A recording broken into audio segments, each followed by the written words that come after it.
What's up, everybody, and welcome back to today's episode of Why'd I Buy a Mini Truck? Things might look a little bit different now. So we have the air tank removed. I actually have it sitting over here. It's shaved now. The brackets were kind of messed up, so went ahead and took them off, and we're going to mount them a cool way. We got two new compressors coming. We are currently going through all the battery wiring. So obviously I'm not using all of this, but I'm figuring out which the best line is going to be to run from the front back to the battery relocation inside the cab, sorting out ground wires, etc. So, a little update in here. We ended up going through this harness. Like I said, we found those melted wires, got them all repaired, soldered. The hardest part was just figuring out which ones were joined and which ones were actually separated, because they had literally fused together. So it was definitely interesting.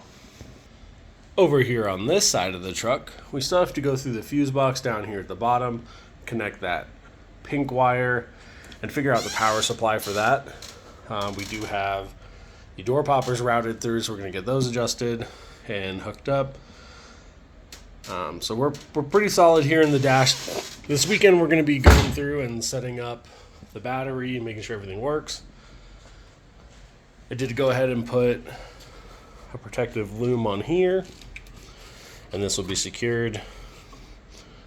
Up here I'm going to drill a couple holes and put some retaining zip ties in there. So that should be nice, keep it from rubbing a little bit. Got this all sorted. Still need to figure out what these go to and verify that this is actually the signal wiring right here. But hopefully this weekend we'll power everything up, figure out where it's all going to go. So we are going to run some new grounds here, new wiring to the starter and the alternator. Pretty much just, button the truck up. Make sure we got everything where it needs to go. So that is the game plan. So right now I am going to go through some of the wiring and get everything ready to run those leads out for the white wires, which I will show you here in just a second. So down here we have these wires right here that we need to sort through. I do know that the white wire, the white and black wire, this white and blue wire, and these two white and blue wires are powers. We're going to run those all to either a fusible link or just like a nice 80 amp breaker style fuse. So like I said, I went through here, cleaned all this up, got it all sorted. There was definitely a lot going on over here. All of this is all loomed up, ready to go. Up top here we have all the stuff that we're going to use. So I'm going to use this for my issue with the white wire and the pink and blue wire that runs over there to the fuse box. Got some terminal connectors.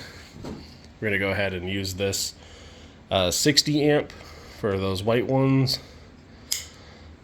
We do have a disconnect switch right here that we are going to be installing in the dash. Some new terminals to tie it all together. Then we're going to wire up the controller, wire up all the valves, but that will be another video.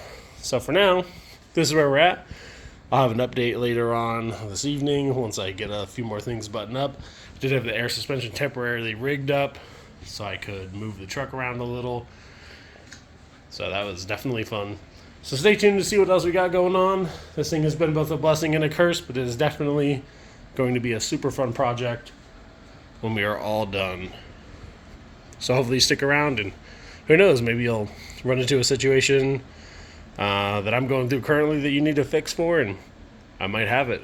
So stay tuned.